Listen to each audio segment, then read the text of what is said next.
আসসালামু আলাইকুম everyone, welcome to my channel home cooking recipes.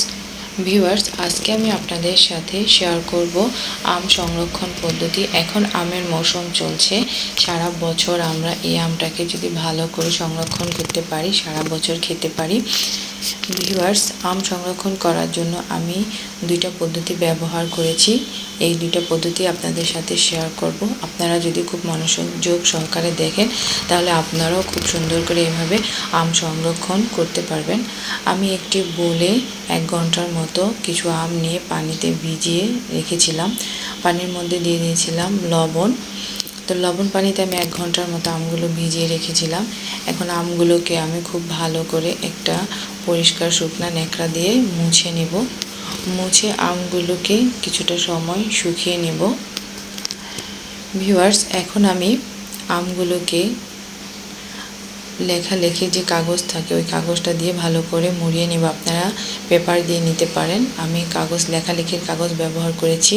আমার বাসায় পেপার নেই, তাই লেখালেখির কাগজ ব্যবহার করেছি। এখন আমার সবগুলো আম মোড়ানো হয়ে গিয়েছে।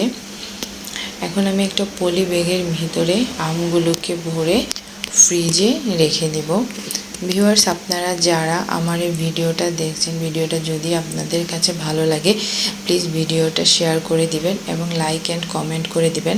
আর আপনারা আমার চ্যানেলে যারা নতুন বন্ধু আছেন প্লিজ আমার চ্যানেলটাকে সাবস্ক্রাইব করে পাশে থাকবেন। পলিতে ভরা হয়ে গিয়েছে।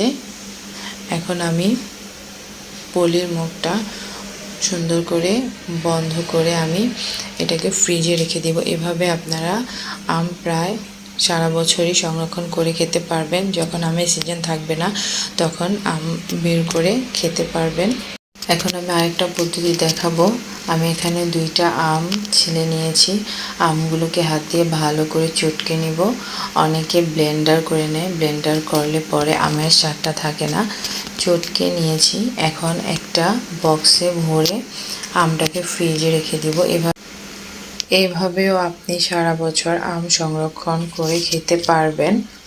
ধন্যবাদ ভিউয়ার্স পাশে থাকার জন্য।